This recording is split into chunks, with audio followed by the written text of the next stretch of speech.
Bueno, depende fundamentalmente de la implicación y en su momento movilización y protesta de enseñantes, alumnos y padres. Es decir, los cambios han sido tecnológicos, han sido culturales, han sido psicológicos, de gran calado, y la institución educativa en su conjunto no ha seguido porque las normas y las ordenanzas están hechas por burócratas ministeriales que obedecen órdenes políticas, de un partido o de otro. Y esto no va con la sociedad. Una sociedad cada vez más autónoma, cada vez más informada, y unos jóvenes, niños y jóvenes, cada vez más autónomos y cada vez más informados, a los que no se les pueden simplemente decir haz esto y cállate, porque o no lo van a hacer o lo van a hacer de tal manera que no sirve educativamente. Entonces, hay quien a veces pone la crítica en los enseñantes. Esto es absolutamente falso. Ni tecnológicamente ni culturalmente los enseñantes están atrasados. Yo diría que como personas están bastante por delante del conjunto de la ciudadanía, porque están más informados, porque su trabajo es reflexionar y comunicar esa reflexión, pero lo que ocurre es que están arrojados en unas estructuras organizativas y unas cadenas jerárquicas de las que es muy difícil salirse y que además se les pide innovar sin darles las condiciones de reciclaje, las condiciones de tiempo y en último término también recompensar su trabajo de forma que puedan realmente asumir las nuevas tareas del sistema educativo. Por ejemplo, un par de datos que creo que son significativos. Hace 5 o 6 años en la UOC hicimos un excelente estudio, no lo hice yo, pero en el conjunto de análisis de lo que llamamos el Projecte Internet Catalunya, un estudio sobre las escuelas de Cataluña, muestra representativa de las escuelas primarias y secundarias de Cataluña, Carlos Igalés y José María Mominó, y una de las cosas que salía en este estudio es que había muy pocas horas dedicadas en el que los estudiantes utilizaban Internet en la secundaria, algo así como menos de 10 por mes. Y los enseñantes también. Pero luego, en su casa, los estudiantes y los enseñantes hacían más de 15 horas a la semana por Internet. ¿Qué quiere decir? No es que los enseñantes no estuvieran en Internet. Quiere decir que en el sistema educativo el Internet era en ese momento, y sigue siendo en gran parte, encerrado en una aula informática, no integrado en los currículos, no integrado como instrumento de enseñanza, ni para unos ni para otros. Bueno, entonces, esto muestra que no son las personas y no son las capacidades, sí, aunque haya, claro, enseñantes de una cierta edad que tienen que adaptarse a lo que es enseñar con Internet. Otro dato, en Cataluña, como en España, como en Francia, como en California, hay más o menos una tercera parte de abandono escolar en la secundaria. Y es curioso que es más o menos la misma cifra. Entonces, algunas de las encuestas que se han hecho, estas no en Cataluña, pero sí en España, dicen que una de las principales causas del abandono es que los chicos y chicas se aburren en clase, porque ellos están en una cultura digital, es su cultura, han nacido y se han desarrollado en esa cultura. Y esa cultura, insisto, no que los enseñantes no sean receptivos a ella, sino que no está. Entonces, si, por ejemplo, los libros de texto es la aberración mayor del sistema educativo y de hecho solo se entiende cuando se entienden los intereses ideológicos y económicos. Un libro de texto quiere decir que el censor encubierto de nuestra sociedad dice lo que se puede poner y no, y lo que los niños pueden escuchar y no. Y luego el gran negocio de las editoriales, pues libros de texto, que sabemos la corrupción que existe en las administraciones para que sean estos libros y no los otros. Es decir, los libros de texto es un instrumento del pasado medieval y que bloquea absolutamente el desarrollo intelectual de los niños. Pero no es tan absurdo como parece, porque obedece a intereses ideológico-políticos y obedece a intereses de las grandes editoriales que se alimentan de libros de texto, no se alimentan de otra cosa. Los libros de texto financian el resto de las colecciones. Bueno, entonces, todo eso, desde dentro del sistema, yo, francamente, creo que no se puede cambiar. Ni ver, ni no ver, todos más o menos cada uno a su manera, van por el mismo sentido de ordeno y mando en la sociedad. Por tanto, cambios requieren una estrategia de reflexionar pedagógicamente y socialmente qué es la enseñanza en la era digital, qué es la enseñanza en un mundo globalizado. Y hay mucha elaboración, pero está bien que esa elaboración genérica que existe se aterrice en contextos concretos, se aterrice en Cataluña en concreto, que se sepa que todo eso en Cataluña, en las condiciones de Cataluña, en las condiciones de que hay que integrar también el tema de la defensa de la identidad y de la cultura catalana, la defensa de lo que es una historia y una tradición. En esas condiciones concretas, ¿qué quiere decir la modernización de la enseñanza? Pero una vez que se sabe qué hacer, hay que moverse, hay que movilizarse, porque el sistema no lo va a dar desde arriba, porque si no lo han dado es porque no les interesa. Y el sistema son personas concretas, son instituciones, son partidos, son grupos económicos. Entonces, contra eso o se moviliza la sociedad por la base o eso no va a cambiar. Bueno, hay que recuperar la legitimidad con respecto a quién. Lo primero es a las personas que habitan ese sistema educativo, que no lo vean como una condena, como una imposición, sino como algo de su autoexpresión. Y empezando por los jóvenes. Solo sabemos una cosa del futuro, solo una, que el futuro lo harán los jóvenes. Y que, por tanto, lo que hoy día sean y se desarrollen los jóvenes será exactamente la sociedad del futuro. Son ellos, es la producción material del futuro. Todo lo demás son ideologías futurológicas. Bueno, hay que dar voz a los jóvenes, hay que atreverse, pero sin ser paternalista o demagógico. Los jóvenes pueden decir tonterías monumentales, pueden jugar en lugar de estudiar, o olvidarse de estudiar mientras juegan, que es lo que normalmente se hace.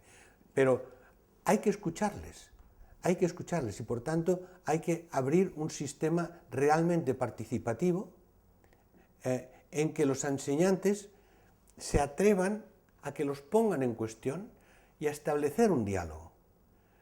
Y bueno, cuando alguien realmente se pone en situación violentamente indisciplinada, es otra cosa.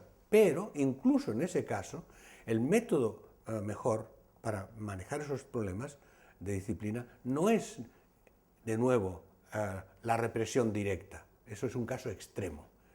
Es la presión del grupo. Es establecer, si hay un diálogo establecido, hoy día los jóvenes y los alumnos tienen su propio grupo, enfrente de los enseñantes y enfrente de los adultos.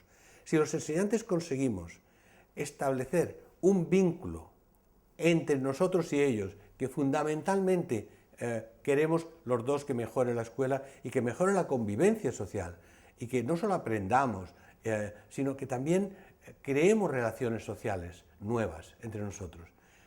Pero eso solo empieza primero reconociendo un cierto nivel de horizontalidad y intentando que nuestra superioridad sea por la experiencia y lo que sabemos, y no porque tenemos un puesto que nos permite ponerlos cara a la pared si es necesario. Entonces yo creo que esa es la primera cosa.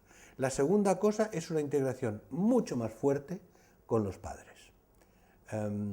Porque, vamos a ver, la escuela se queja frecuentemente, de lo que es verdad, de que los padres, en muchas familias, se dejan sus responsabilidades familiares y piensan que la escuela tiene que resolver no solo a enseñar a sus hijos, no solo tenerlos aparcados ahí para que no molesten, sino además resolver sus problemas psicológicos, sus problemas de crecimiento emocional. Pues no, la escuela no puede hacer todo. La escuela realmente tiene que centrarse en la labor pedagógica, pero en un contexto social, no simplemente en la memorización, etc.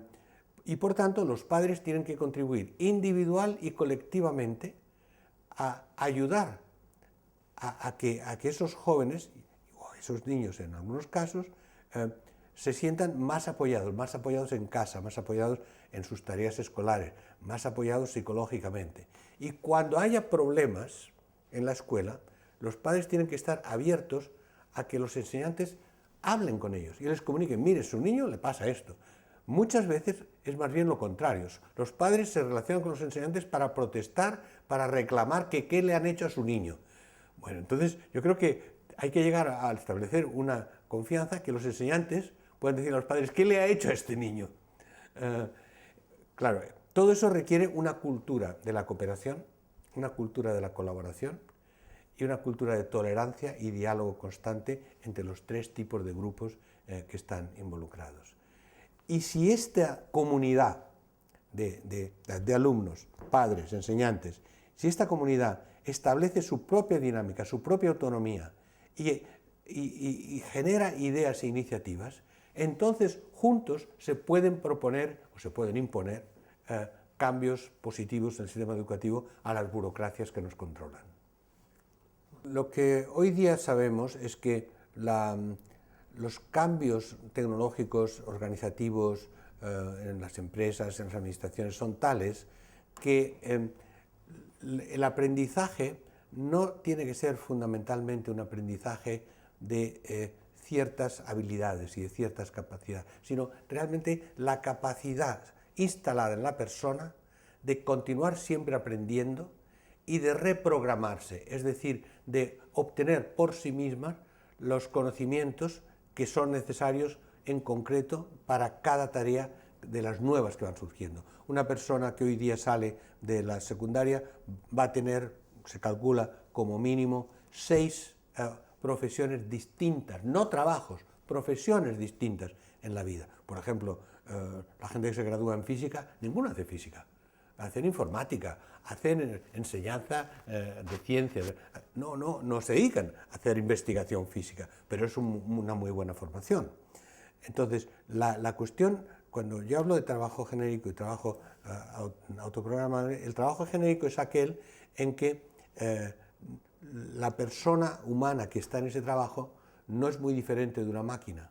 Y no es una cuestión de personas, es una cuestión de los puestos de trabajo a los que los asignan.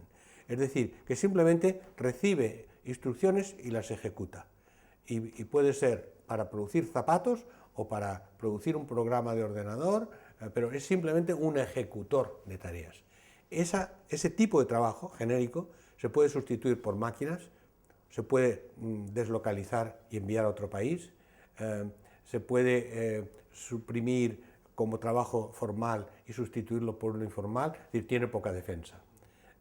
Y entonces es un puro cálculo económico de la empresa que me sale más. ¿A cuántas máquinas, cuántos trabajadores genéricos? Pero me los puedo cambiar.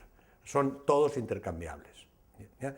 El trabajo en cadena, que todavía existe.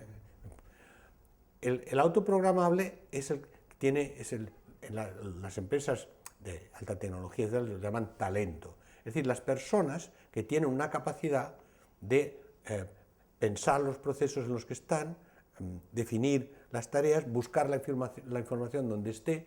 La información está en Internet toda, y entonces la capacidad es saber qué buscar, cómo combinarlo y cómo adaptarlo a la tarea concreta que se tiene en cada caso. Mire, yo creo que la gran mayoría de los enseñantes son autoprogramables, es decir, que pueden adaptarse a muchas formas distintas de pedagogía, de enseñanza, etcétera, porque tienen la capacidad mental, intelectual, educativa en este sentido. Pero si lo esencial es ir cada vez más a que haya pocos genéricos y muchos autoprogramables, esto quiere decir que lo que hay que enseñar no son, en los términos antiguos se decía, listas de reyes godos, es decir, no son informaciones puntuales que hay que memorizar, porque eso es una estupidez en el mundo de Internet, en que hay que simplemente saber qué se quiere y todo está ahí. En cambio, lo que no está ahí es la capacidad de que la gente piense por sí misma, que sea autónoma, y por tanto, en la enseñanza es absolutamente clave para producir trabajadores autoprogramables, desarrollar la autonomía intelectual, desarrollar la capacidad de búsqueda de información y de recombinación. Y aquí hay una cosa interesante. La gente dice, cuidado con que los estudiantes se pasan demasiado tiempo en Internet y entonces no se focalizan, no pierden atención. Los pocos estudios que hay en esto muestran dos cosas. Es cierto que estando mucho en Internet, que es lo que todo el mundo hace en estos momentos, los estudiantes, es su mundo, no solo Internet, pero es un mundo, una parte importante de su mundo. Se pierde cierta capacidad de concentración, pero se gana enormemente capacidad de multitasking, de multitarea. Y la multitarea, que a veces la gente dice, pero no, entonces no prestan atención, pero tiene un efecto muy importante la multitarea. Es la capacidad de combinar distintas fuentes de información simultáneamente, y sabemos que la creatividad viene de la capacidad de recombinar. Porque simplemente la atención es saber mucho de una cosa y profundizar en esa cosa. Pero el mundo no es de una cosa. El mundo es de la capacidad de recombinar muchas distintas actividades. Claro que si alguien se pasa el tiempo jugando en Internet es otra cosa, pero la idea de los alumnos jugando en Internet también es un mito, porque juegan, leen, interactúan, estudian, buscan información, todo a la vez.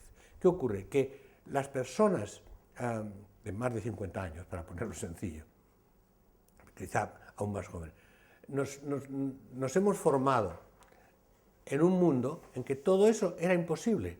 Para empezar, era tecnológicamente imposible, era organizativamente imposible. Entonces pensamos que no prestan atención y que van a estar totalmente dispersados. Bueno, no es así, no es así, porque si fuera así, tendríamos que nuestros jóvenes son cada vez menos educados, menos creativos, menos inteligentes, y es lo contrario. Todos los test muestran que se ha progresado, los test muestran que la gente va más a la universidad y que aunque la universidad no sea maravillosa en lo que sale, pero es mucho mejor que lo que no sale de la universidad. Entonces, este tipo de nueva civilización informático-autónoma, por un lado herramientas informáticas de Internet, por otro lado autonomía, de hecho está produciendo individuos mucho más creativos y mucho más productivos e inteligentes. El problema luego es que no encuentran trabajo, ¿cierto? Pero, ¿sabe qué? Yo creo que incluso sabiendo que no encuentran trabajo, lo que van a encontrar es soluciones a no encontrar trabajo, de dos tipos, pensando en Cataluña, donde yo estoy estudiando estos problemas. Por un lado, movilización social. Decir, oigan, me han formado, etcétera, y ahora no tengo trabajo, no puede ser, movilización social. Bueno, pero hay otra cosa muy interesante. Muchos jóvenes hoy día en Cataluña están creando pequeñas empresitas, muy pequeñas, para cosas que antes ni se pensaban. Por ejemplo, en uno de mis estudios he encontrado que se están creando pequeñas empresas de 1, 2, 3 personas para enseñar a la gente a vivir sin dinero o con poco dinero. Entonces, ellos ganan un poco de dinero, no mucho, enseñando cómo vivir con un poco de dinero, sí, adaptándose a los nuevos mercados que abre la crisis. La creatividad visual, por ejemplo, la creatividad musical. Todo esto está explotando al mismo tiempo. Entonces, no es solo esta visión de que no hay trabajo, todo se hunde. Esto, en la era industrial, no había trabajo, todo se hundía, el pobre obrero industrial no sabía hacer otra cosa. Estos jóvenes sin trabajo saben hacer muchas cosas y que no son solamente obedecer y ejecutar las órdenes de un gerente en una empresa. Y por tanto, este tipo de educación supera, en cierto modo, los límites tradicionales de si pierdes el trabajo, ¿qué haces? Si pierdes el trabajo, puedes crear muchos trabajos hoy día. Bueno, primero, en realidad, mi análisis es que la globalización va a la par con un resurgimiento de la identidad, de la cual la identidad nacional es una de las identidades posibles, pero la más importante es la religiosa, en términos de resurgimiento. O sea, y luego la étnica, y de género, y de preferencia sexual, es decir, de tradición territorial, bueno, es decir, local. La razón es muy sencilla, en la globalización se desarticulan los instrumentos tradicionales a través de los cuales las personas tenían una capacidad de controlar sus vidas, a través de instituciones políticas, a través de organizaciones de la sociedad civil. Todo eso está hoy día superado por la globalización. Los estados, de hecho, existen y gestionan, pero gestionan en función de los flujos, instrucciones que vienen de la globalización. Por tanto, cuando hay eso, la gente tiene la tendencia a decir, bueno, yo me repliego sobre lo que soy. como no puedo controlar el mundo grande, quiero vivir el mío. En la identidad religiosa, la cosa es, si los mercados financieros dicen que yo no soy nada, yo tengo a mi Dios que dice que el capital no es nada, porque lo importante es Dios. Entonces, hay una relación en ese sentido. Bueno, entonces, Cataluña cada vez más globalizada y cada vez más buscando la afirmación de una identidad propia como comunidad nacional. Eso está ahí, está planteado. Está planteado y además está planteado cada vez con mayor fuerza, llevando en estos momentos a un conflicto constitucional y político de gran envergadura. Yo personalmente lo que pienso y he escrito es que si los problemas se plantean en términos estrictamente institucionales, digamos, ideología contra ideología, partidos contra partidos, es decir, el españolismo, que también es otro nacionalismo, ¿cierto? Hablamos del nacionalismo catalán, el nacionalismo español es el más fuerte de todos. Es el nacionalismo español con sus aparatos e instituciones, de izquierda y derecha, y el nacionalismo catalán con sus aparatos e instituciones. Esa lucha entre dos aparatos institucionales, para empezar, la pierde Cataluña siempre, institución contra institución, porque hay una institución que tiene la fuerza bruta, y el artículo 8 de la Constitución. En cambio, si el planteamiento es un planteamiento desde la sociedad, desde las personas, la idea de que una gran mayoría de los ciudadanos de Cataluña realmente sientan que su cultura tiene que ser defendida como instituciones propias porque tienen una serie de agravios que no son respondidos, etc. Ese proceso de transformación de la conciencia de la gente es lo que en último término es imparable. E incluso para quienes no son independentistas, desactivar la deriva hacia la independencia requeriría que en la conciencia de los ciudadanos hubiera un respeto y una aceptación de la identidad propia de Cataluña, de la identidad propia de cada persona, de su cultura. Por tanto, ahí tendría que haber no solo concesiones, sino iniciativas de quienes quieren la convivencia, la coexistencia, para poder restablecer una convivencia pacífica en la sociedad, que entonces se traduciría en la posibilidad de una convivencia en las instituciones.